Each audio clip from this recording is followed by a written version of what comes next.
મિત્રો, આજના વિડીયોમાં આપણે ટોપ 100 રૂઢિપ્રયોગો જોઈશું।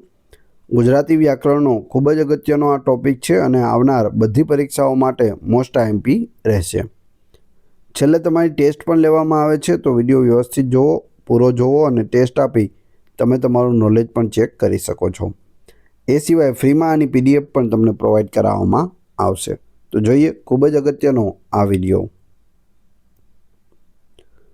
રૂઢિપ્રયોગ એટલે શું, જેને એડિયમ્સ કહે છે ઇંગ્લિશમાં। રૂઢિપ્રયોગ એટલે એવો શબ્દ સમૂહ કે વાક્ય જેનો અર્થ તેના શાબ્દિક અર્થ કરતાં જુદો અને રૂઢ થયેલો હોય છે। બીજા શબ્દોમાં કહીએ તો આ શબ્દોનો સમૂહ સાથે મળીને એક ચોક્કસ અને પરંપરાગત અર્થ આપે છે, જે તેના એક એક શબ્દના અર્થ પરથી તારવી શકાતો નથી। ઉદાહરણ તરીકે, જો આપણે આંખ આડા કાન કરવા રૂઢિપ્રયોગ લઈએ તો તેનો શાબ્દિક અર્થ આંખોને કાન પર મૂકવી એવો થાય છે, જે અર્થહીન છે। આનો કોઈ અર્થ થતો નથી, પરંતુ ગુજરાતી ભાષામાં તેનો રૂઢ થયેલો અર્થ ધ્યાન ન આપવું કે ઉપેક્ષા કરવી એવો થાય છે। આંખ આડે કાન કરવા એટલે શું થાય? ધ્યાન ન આપવું અથવા ઉપેક્ષા કરવી। તો આ રૂઢિપ્રયોગ છે। મુખ્ય લક્ષણો જોઈ લઈએ। નિશ્ચિત શબ્દ સમૂહ। રૂઢિપ્રયોગમાં વપરાતા શબ્દોનો ક્રમ અને પસંદગી સામાન્ય રીતે નિશ્ચિત હોય છે। તેમાં ફેરફાર કરવાથી અર્થ બદલાઈ જાય છે। લક્ષણાર્થ જોઈએ। તેનો અર્થ સીધો નહીં પરંતુ લાક્ષણિક હોય છે, એટલે કે શબ્દો કોઈ બીજી બાબત સૂચવે છે। ત્રીજું, ભાષાને સમૃદ્ધ બનાવે છે। રૂઢિપ્રયોગો ભાષાને વધુ સચોટ અને અસરકારક અને જીવંત બનાવે છે। ટૂંકમાં, રૂઢિપ્રયોગ એ ભાષાનું એક આભૂષણ છે જે વાતચીતને વધુ પ્રભાવશાળી બનાવે છે। ઉદાહરણો જોઈએ હવે તો વધારે સ્પષ્ટ થશે અને ડાયરેક્ટ ઉદાહરણ જ પૂછવામાં આવે છે। આંખ વિશે જોઈએ। આંખ આડા કાન કરવા એટલે ધ્યાન ન આપવું અથવા ઉપેક્ષા કરવી। આંખ ઉઘડવી એટલે સાચી વાત સમજાઈ જવી। આંખમાં કણા પડવા એટલે કોઈને જોઈને અણગમો થવો। આંખમાંથી તણખા ઝરવા એટલે ખૂબ ગુસ્સે થવું। આંખે પાણી આવવું એટલે રડી પડવું। આંખ મીચી જવી એટલે મૃત્યુ પામવું। આંખમાં ધૂળ નાખવી એટલે છેતરવું અથવા દગો કરવો। આંખના પાટા ખોલવા એટલે અંધશ્રદ્ધા કે ભ્રમ દૂર થવો। આંખે વળગવું એટલે સ્પષ્ટ દેખાઈ આવવું અથવા તરત ધ્યાન ખેંચાવવું। આંખ ફાટી જવી એટલે નવાઈ લાગવી અથવા આશ્ચર્ય પામવું। આંખનું પાપણું છે તે ન પછડાવવું, એટલે કે સતત જોતા રહેવું। આંખની પાપણ છે તે પપડાવવી નહીં। નજર બગાડવી એટલે ખરાબ દ્રષ્ટિથી જોવું। તો આ બધા આંખને લગતા છે। એ સિવાય નજર ફેરવવી એટલે ઉપર છલ્લું જોવું। નજર માંડવી એટલે ધ્યાનથી જોવું। આંખો ઠારવી એટલે જોઈને સંતોષ થવો। આંખનો તારો એટલે ખૂબ વહાલા હોવું। હવે આપણે વાત કરીશું કાન વિશે। કાન વિશે જે રૂઢિપ્રયોગો છે તે જોઈએ। કાને વાત ન આવવી એટલે કોઈ બાબતની જાણ ન થવી। કાન ભંભેરવા એટલે કોઈના મનમાં ખોટું ભરવું અથવા ચઢામણી કરવી। કાનમાં ફૂંક મારવી એટલે કોઈને ગુપ્ત વાત કહેવી। કાન સરવા કરવા એટલે ધ્યાનથી સાંભળવું અથવા સાવધાન થઈ જવું। કાન માંડવા એટલે ધ્યાનથી સાંભળવું। કાન આમળવા એટલે ભૂલ ફરી ન કરવાની પ્રતિજ્ઞા લેવી। કાનના કીડા ખરવા એટલે કઠોર કે કડવા શબ્દો સાંભળવા। કાન પકડવા એટલે માફી માંગવી અથવા શરણે જવું। કાને ન આવવું એટલે સાંભળવામાં ન આવવું। કાન ધરવા એટલે સાંભળવા માટે તૈયાર થવું। હવે આપણે નાક વિશે જોઈએ। નાક કપાવવું એટલે આબરૂ ગુમાવવી અથવા બેઆબરૂ થવું। નાક રહેવું એટલે આબરૂ જળવાઈ રહેવી।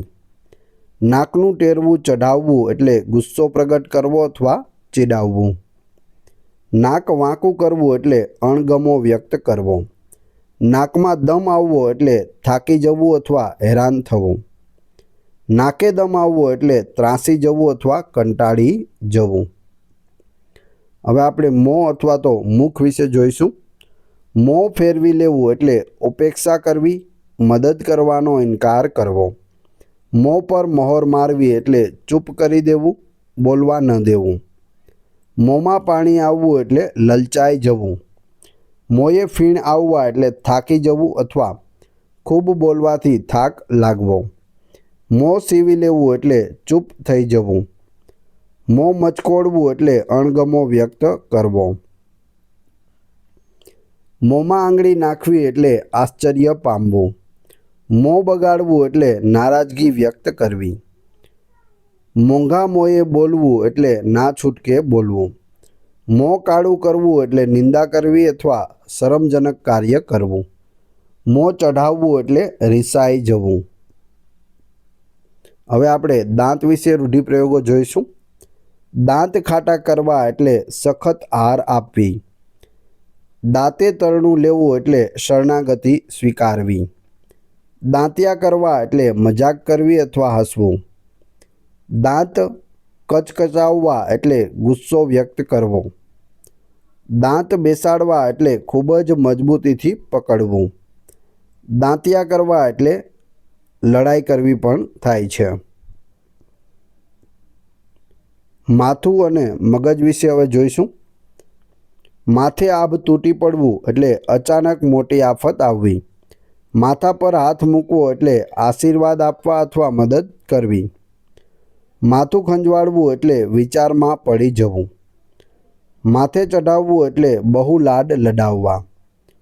માથું મારવું એટલે કોઈ બાબતમાં ઊંડા ઉતરવું અથવા પ્રયત્ન કરવો. માથું ધોળાવવું એટલે ના પાડવી. માથા પર પગ મૂકીને ભાગવું એટલે ખૂબ ઝડપથી નાસી જવું.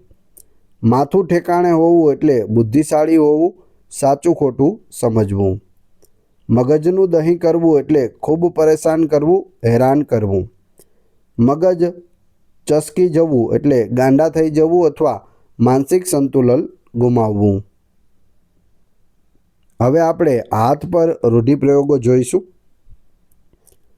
હાથ ધોઈ નાખવા એટલે આશા છોડી દેવી અથવા નફરત કરવી.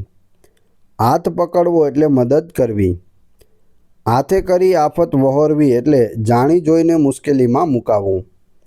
હાથ ઊંચા કરવા એટલે શરણાગતિ સ્વીકારવી. હાથ તાળી આપવી એટલે છેતરીને છટકી જવું. હાથ દેવો એટલે મદદ કરવી અથવા સાથ આપવો. હાથ પગ મારવા એટલે પ્રયત્ન કરવો. હાથ નીચે હોવું એટલે કોઈના તાબામાં હોવું. હાથ પર હાથ ધરવો એટલે બેકાર બેસી રહેવું. હાથમાં ન આવવું એટલે પકડી ન શકાવવું. હાથમાંથી સરી જવું એટલે તક જતી રહેવી. હાથ મિલાવવા એટલે મિત્રતા કરવી. હાથ ફેંકવો એટલે ચોરી કરવી. હવે આપણે પગ વિશે રૂઢિપ્રયોગો અને તેના અર્થ જોઈશું. પગ ધોઈને પીવા એટલે બહુ માન આપવું, પૂજ્ય ગણવું. પગ ભારે થવા એટલે ગર્ભવતી થવું. પગ ઉપાડવા એટલે ચાલવા માંડવું. પગભર થવું એટલે આત્મનિર્ભર થવું. પગ જમીન પર ન રહેવા એટલે ખૂબ ખુશ થઈ જવું. પગ પેસારો કરવો એટલે પ્રવેશ કરવો અથવા શરૂઆત કરવી. પગ ખેંચવા એટલે નાસી જવું, આગળ ન વધવા દેવું. પગ મૂકવો એટલે પ્રવેશ કરવો. તો આ બધા પગના છે. હવે આપણે પેટ વિશે રૂઢિપ્રયોગો જોઈએ.